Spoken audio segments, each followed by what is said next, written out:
位居士写信来说，他曾经到过一些寺院去参访，看到寺院的斋堂外面呢挂着一条木刻的鱼，他觉得很纳闷，因为寺院是吃素的，为什么会在斋堂的外面挂一条木刻的鱼呢？让我们恭请圣严法师来为我们开示。这条鱼是有一个故事，在释迦牟尼佛的时代，有4大海，有8大龙王，其中有一个龙王呢，是现的鱼身，他的名字叫做摩基。因为他过去世啊，虽然学佛，但是嗔心很重，也造了很多的业，因此呢，虽然善根还在护持三宝，但是呢，已经是堕为鱼身。可是觉得很惭愧因此呢，他就非常的精进努力的用功，日以继夜，夜以继日。平常的人都要有睡眠的时间，而他呢，24个小时，在印度来讲昼夜60眼睛从来不瞑目，就是精进的努力的修行。因此呢，佛就告诉弟子们我们精进努力修行要学一学像摩基鱼那样的精神。因此在寺院里边精舍里边为了警策我们的出家弟子们不要懈怠，所以呢，刻了一条鱼挂在寺院里面。这原来呢是让我们精进努力的一种警策的道具。而在寺院里面生活的人就看到这条鱼就惭愧心生起来，就要好好努力了。后来呢，因为是僧团的生活是一个大众集体的生活，起床的时候一起起床，睡觉的时候一起睡觉，打坐的时候一起打坐，拜佛的时候一起拜佛，诵经的时候一起诵经。为了结合大众来修行呢，那个影响的信号就是打那个鱼。就打这个鱼的时候一打呢，就表示说现在鱼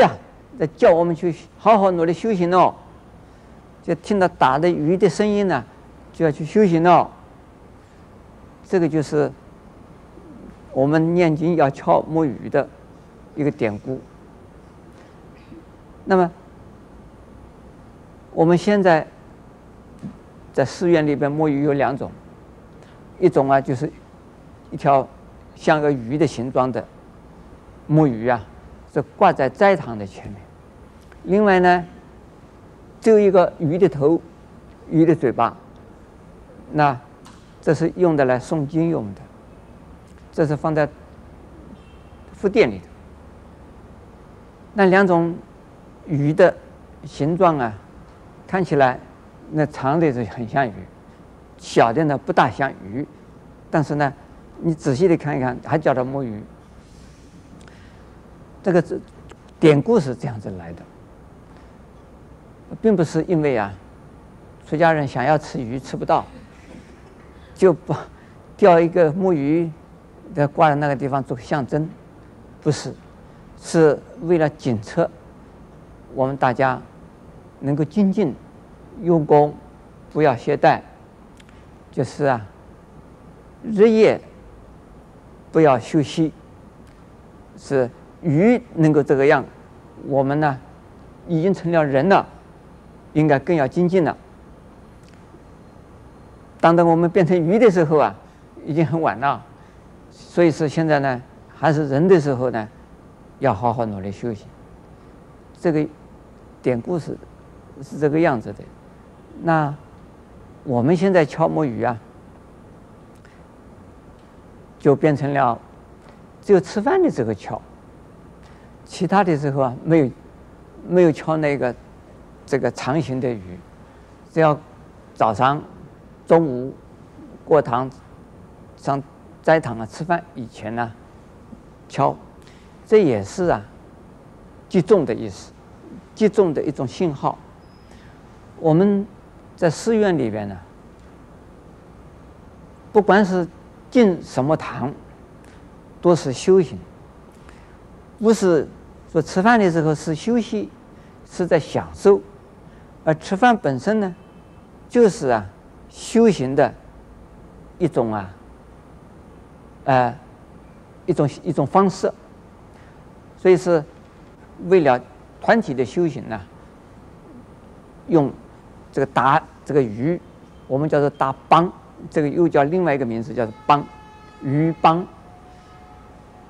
打这个鱼梆的时候呢，就要进斋堂了。那进大殿呢，我们是鸣钟、击鼓，进大殿、进法堂。但是呢，打鱼梆呢是进入斋堂。进斋堂啊，是一桩啊很隆重、庄严的修行的服饰。所以，当我们进入斋堂以后啊，并不是散心扎话、交头接耳，并不是放肆放逸，在那边呢大快朵颐，不是，而是呢用功。所以是一进斋堂，我们开始就是诵经，就是来念供养、唱供养偈的。而正在吃饭的时候啊，吃第一口饭呢，说愿断一切恶；吃第二口饭呢，说愿修一切善；吃第三口饭呢，愿度一切众生。所以正在吃饭的时候，就是在修行学菩萨道，是不是就仅仅是止于说话发愿？不，而是呢以吃饭这样子的一种修行呢的力量回向给众生，回向给三宝，所以这也是一种修行啊。阿弥陀佛。